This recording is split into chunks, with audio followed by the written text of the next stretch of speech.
Welcome back, Battlefield fans. June 6th was a glorious day, as 67 years ago the D-Day landings took place in Normandy, in northern France, leading to an accelerated downfall of the Third Reich. But that's not exactly what I'm here to talk about. I'm here to talk about something else that also happens in France. Operation Metro. During EA's press conference at E3 2011, we got a taste of Battlefield 3's multiplayer, and boy do we have a lot of cool stuff to see. Prepare for an information overload. Operation Metro clearly takes place in Paris, with the Eiffel Tower standing tall in the background of the opening scene. The game mode played is Rush, as we can see Objective Alpha's marker on the screen. To list a few HUD elements present in the multiplayer besides the objective marker. In the lower left corner we will get a compass, right under the minimap, vital for a game that puts a lot of emphasis on team play. As we had in Bad Company 2, we will also have a list of squad members with a small icon to the left showing their current loadout. In this scene we have a squad made up of medic and 3 assaults. But notice something different. There's a star next to the first squad member's name. DICE has brought back the squad leader feature from Battlefield 2 to create a better chain of command. In the lower right corner we have weapon and health stats. The top part shows the current health of your soldier. This might also mean that regenerative healing from Bad Company 2 is gone. The bottom part shows the ammunition in the current magazine. In this scene it shows 31 rounds, which means the player has executed a tactical reload. Tactical reloads are also a new feature in Battlefield. What this means is that when you haven't completely emptied your gun and you reload, you keep the bullet that is in the chamber and gain the additional 30 rounds from the new magazine. We see the total ammo count for the selected weapon. We also see what firing mode is selected, this being another Battlefield 2 feature revived. Last but not least, we have the number of grenades remaining displayed. Kill messages are displayed at the top on the left side, showing the person who kills, the weapon that executed the kill, and the person that got killed. Looking at the weapons listed there, we see the SVD Dragunov makes a comeback from Battlefield 2. We see a new addition to Battlefield, the Pachenik PKP, a Russian-built LMG belonging to the PK family of weapons, which fires 7.62 by 54mm rounds. The AK-74M is another cool addition to the stockpile of available weapons.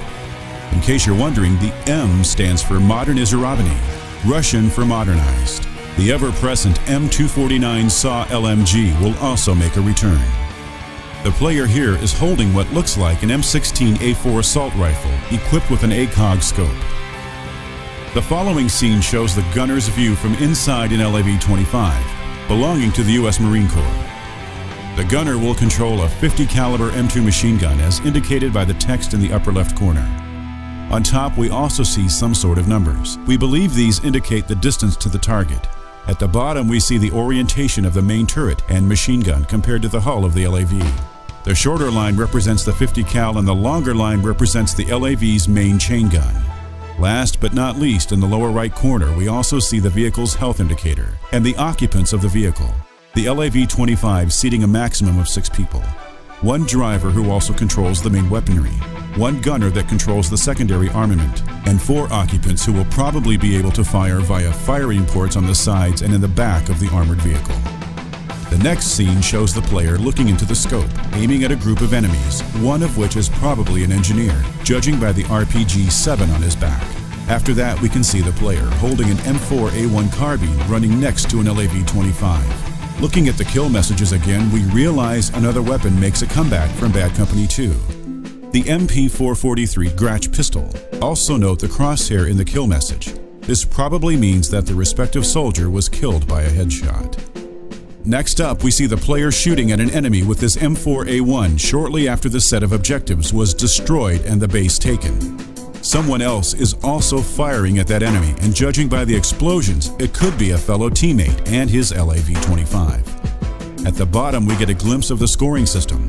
The player here got 100 points for the kill, 10 points as an Avenger bonus for avenging a fallen teammate shot by the respective enemy, and something new, a comeback bonus worth 40 points.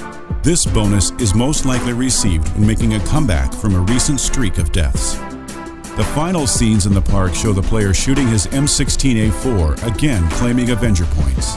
In the kill messages, we see another weapon to be featured in BF3, the Beretta M9 pistol. One should also note the view through the ACOG scope. In the Fault Line series of trailers, the view was way back, and following feedback, DICE corrected it, moving the view somewhat closer. Nonetheless, it's still not entirely realistic as the view zooms in entirely when aiming, instead of the zoom occurring only inside the scope due to magnification. As soon as the player starts running, a massive explosion takes place. It could be an artillery strike, or it could be an air-to-ground missile strike. Either way, it looks like it could cause a lot of destruction. The assaults continue, and we're about to find out why the map is called Operation Metro. The fight goes underground into the Parisian subway system. It looks like a very linear area of the map with no possibility of flanking, just a simple adrenaline-pumping head-on clash. There's one scene in particular that might grab your attention. An enemy in an NBC suit stabs you. The whole thing looks very cinematic and realistic, but you have to ask yourself why the Russians are wearing NBC suits. Could it be that there are chemical weapons present in Battlefield 3's multiplayer? In the scene where the player is crawling holding his M16 on the platform of a metro train station, we see a squad member down, with a little lightning bolt-like figure next to his name, indicating he's incapacitated and needs a medic to revive him. However, traditionally, only medics are capable of seeing that symbol. The player sees it, despite being an assault. This is because DICE has rebalanced the classes, and now the Assault class can trade in the underslung grenade launcher for advanced medical equipment and the ability to revive incapacitated teammates. This means there is no more Medic class, as it becomes the Support class, focusing on suppression and heavy firepower with their light machine guns. They can also resupply teammates with ammo. The Engineer and Recon classes remain basically the same. We then get a glimpse of the PKP Pechenik, here equipped with a combat scope, being fired blindly inside a train.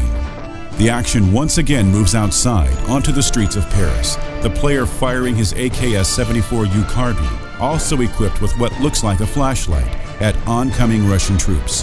When shot, the first Russian drops what appears to be another AKS-74U. What's interesting about this scene is that the player is firing an AKS-74U, but he's an assault trooper. Could this be a sign that the 74U or other carbines will no longer be available for the Engineer, as they were in Bad Company and Bad Company 2? Also, notice the fact that Russians are again seen wearing NBC suits for protection against chemical weapons. We then see the obstacle vaulting animation, the soldier jumping down onto the street, holding an M249 saw with a combat scope. Notice that the uniform has Desert Marpat camouflage. Peculiar, given that Paris is nowhere near any desert. Also, notice the Battlefield 3 advertisements on the street. A new bonus has also been added, as it can be seen in this scene. Now, players will get extra points for suppressing the enemy too. In the penultimate bit of footage, we can see what the new MCOM stations look like, while the player runs towards an armed MCOM while reloading his M9 sidearm. Last but not least, we see a building's facade getting struck, possibly by a rocket-propelled grenade. Finally, an explosion takes place which knocks the player down and kills him. Some people initially thought the player got killed by the rubble falling down onto something explosive, but he was actually killed by an explosion caused by an M67 frag grenade. However, something a few people failed to notice is that the explosion actually takes place elsewhere. Observe the minimap during the scene with the facade being blown up, and then look at the scene with the player falling down. Also observe how squad members and their loadouts suddenly change. It's just edited in for an explosive ending. In the penultimate scene, also notice how the player chose the Sniper class and is equipped with an SR-25 sniper weapon system. And so ends the first multiplayer trailer for Battlefield 3. It was short, but it was sweet, proving that DICE took the best of all Battlefield games and put them all together into one big game that might just become the ultimate first-person shooter.